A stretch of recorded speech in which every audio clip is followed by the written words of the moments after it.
At the start of the movie, we are introduced to a young man named Bong. Before we start the recap, we are giving away $100 every week for the first one who will answer the question in the end of the video. Bong is extremely talented at cooking and is the youngest chef in Blue House, which is the official residence of the South Korean Prime Minister. That evening, Bong learns that the house is throwing a dinner party for a Chinese ambassador. The ambassador is extremely sensitive to fish bone, so Bong is instructed to prepare a delicious fish dish with no bones. Bong heeds their instruction and immediately starts preparing the dish. At nightfall, the dinner is ready and served to the ambassador. Sadly, as soon as the envoy bites the fish, he finds a hook in it. This puts Bong in a serious dilemma as several guards search the mansion to find him. In the following scene, a pair of police officers investigating the incident arrives at Bong's apartment and knock on his door. Bong knows that he's in trouble, so he tries to escape through the balcony while the officers try their best to catch him. In the process, Bong unfortunately plunges into a swimming pool below, smacking his head on the bottom of the pool. For some reason, he keeps falling as a woman swims toward him and plants a kiss on his lips. When Bong wakes up, he finds himself on a strange bed in an even stranger room. Bong feels something is wrong and immediately rushes to a nearby mirror. His reflection surprises him as Bong discovers that he has become a woman. He contemplates for a second, but finalizes that he must be dreaming due to the fall. Bong creeps out of the room to figure out what's going on, but finds dozens of women outside who bow and refer to her as Your Highness. Surprised by this, Bong runs outside the building, but suddenly feels cold in her crotch. This is when Bong realizes that she has lost her banana. Bong is horrified by this and initially believes that she's been trafficked into a sex change operation. However, when she observes his surroundings, Bong discovers that she time traveled to the past. The realization causes her to go into shock and she's eventually brought back to the palace. The next day, Bong wakes up and learns her current identity from a maid. It turns out that she time traveled to the Joseon dynasty in the year 1851. Moreover, she now lives inside the body of Kim So-yoon, a royal ward.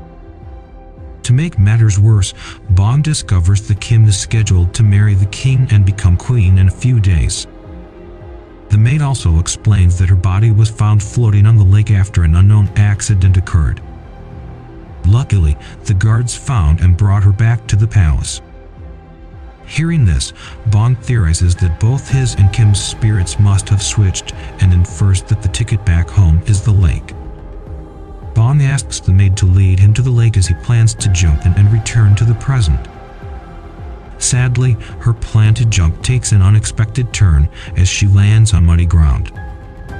It turns out that the Grand Queen ordered the palace servants to drain the lake overnight to prevent anyone from falling into the water again.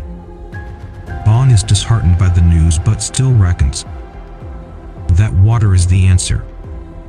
So she desperately tries to submerge herself in any water source she can find. She even goes as far as inserting her head in a pail of water that is used to clean the floors. However, all her efforts prove abortive. A few days later, the wedding day arrives. Bong is unaware of the dynasty's customs, but with the help of her handmaids manages to complete the required wedding rites. That night, Bong, who is now queen, is invited to the king's chambers to sleep with him. Bong is horrified by the thought and offers the king some alcohol in hopes of him passing out. Fortunately, the king sleeps off, much to Bong's relief. The following day, Bong wakes up with a hangover and is offered some food. However, she is disgusted by the soggy meal and passes a message to the royal chef to cook ramen instead. The chef is confused by the term, but tries to make the foreign meal based on Bong's instructions. The chef tries to make the dish multiple times, but Bong is dissatisfied with every attempt. The first dish is too healthy, while the subsequent dishes are too bland and spicy. Eventually, the chef becomes upset and gives up, asking Bong to cook it herself. Bong, remembering her culinary techniques, decides to prepare the dish. Bong enters the royal kitchen and immediately picks up a knife. Her maid worries because the queen has never attempted to cook since childhood. Hence, the maid, alongside the other servants, expects her to make a mess of the kitchen. However, much to the servants' surprise, Bong starts cutting the vegetables with great speed and precision. She cuts everything perfectly and at the right size, ultimately cooking a perfect dish. Bong takes the ramen back to her chambers and enjoys the meal with her right hand. Back in the kitchen, the chef is envious of Bong's cooking abilities and proposes that the food simply looks good but doesn't taste nice. To test his theory, the royal chef tries the leftovers remaining in the pot. However, as soon as he has a bite, he is amazed by how good it is that he even drops his spoon in shock.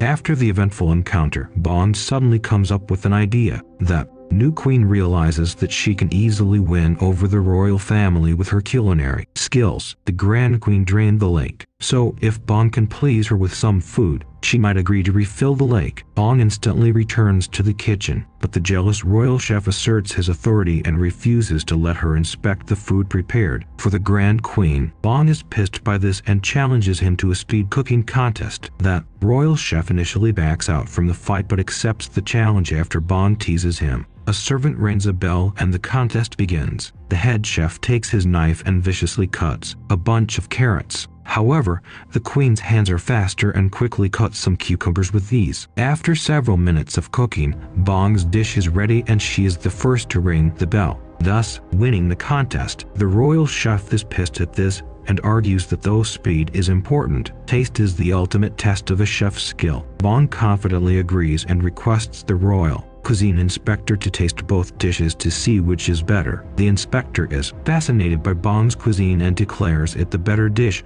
prompting her to take charge of the royal kitchen. Bong uses her newly acquired status to her advantage. As she analyzes the Grand Queen's meals, Bong discovers from her food choices that the Grand Queen is a picky eater due to her recent development of toothache. Thus, Bong decides to make a meal with a soft texture for the aristocrat. Bong gets to work right away and begins making a potato porridge. First, she pours some milk into the pot and adds the right ingredients, as she occasionally tastes the mixture. Then, the potatoes are eventually added to the pot, after which the dinner is served with some flour toppings for a cohesive presentation. Bong is pleased with the final product and delivers it to the Grand Queen herself. The Queen greatly enjoys the meal, but highlights that the dish is not perfect, as it arrived cold. The temperature change caused the perfectly mashed potatoes to lump, hence slightly altering the taste. Also, the porridge spilled on the sides of the plate, which also affected the presentation. Bong is distraught to hear this and sadly begins her trip back to the palace. While in her carriage, Bong brainstorms on an alternative means of delivering food to the Grand Queen. Shortly after, she comes up with a stellar idea. Bong sews a cloth and has her maid deliver the fabric alongside some instructions to the royal engineers. With Bong's direction, the engineers construct a special food delivery carriage that is properly insulated on all sides by the cloth. Meanwhile, Bong prepares an array of tasty meals and has the servants deliver them. Using the newly designed cabinet, the Grand Queen receives the hot meal and enjoys it, leaving no leftovers. Eventually, the engineers return to Bong and deliver the good news as the invention is proved to be a success. A few days later, the king organizes a huge banquet and invites delegates from all over the country. Unfortunately, the cooks get sick on the banquet day and the royal kitchen is short-staffed. Bong notices this and decides to help out. She sneaks out of the banquet and enters the kitchen. Bong discovers that the pantry is low on ingredients as the groceries meant to be delivered that day couldn't make it. With limited resources, Bong has no choice but to get creative. The queen, alongside her handmaids, prepares a simple but unique dish of potatoes. Bong peels and wraps the potato around a stick and deep fries it, making it crisp and crunchy. The guests are initially unhappy when they see the first dish, as they expect something classier for a royal banquet. However, as soon as they try the unique meal, their eyes shine in approval as they marvel at its taste. Bong's second dish is a bit more tasking, as there's no meat in the kitchen. She creatively uses beans to make a veggie burger with tomato relish on the side. Bong is pleased with her invention and names it McDonald's, inspired by the modern McDonald itself. The dish, just like the potato serving, is a smash hit as the guests savor the mouth-watering cuisine. For the final meal, Bong creates a classic jelly dessert with a twist. She writes special messages on the jelly sticks and calls them fortune jelly, as you get to read your fortune after you're done with the dessert. The guests enjoy the classic jelly and have fun reading their respective fortunes. Despite the initial hiccups, the banquet is a smash hit thanks to Bong's cooking. The Grand Queen, who also attended the banquet, is impressed by Bong's skills and finally asks her to make a request. Without any hesitation, Bong asks to have the lake refilled. The Grand Queen grants her request and commands the servants to start working on the job. Sadly, as it is the 19th century, there are no advanced machines to aid this task. Hence, the servants can only transport water manually with wooden buckets.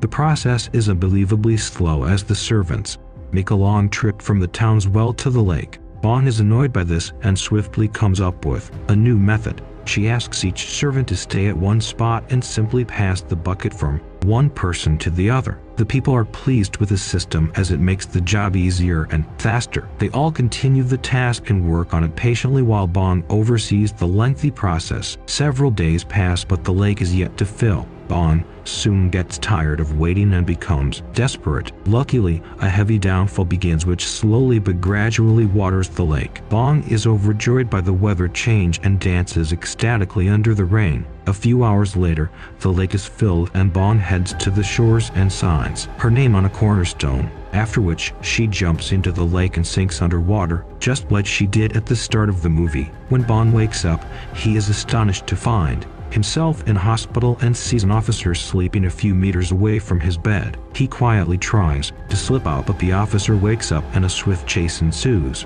Bong manages to get away from him, but two more officers show up and corner him. Desperate, Bong jumps down from a high platform, escaping the men as he races down the street. He immediately heads to a public library and searches for a history book.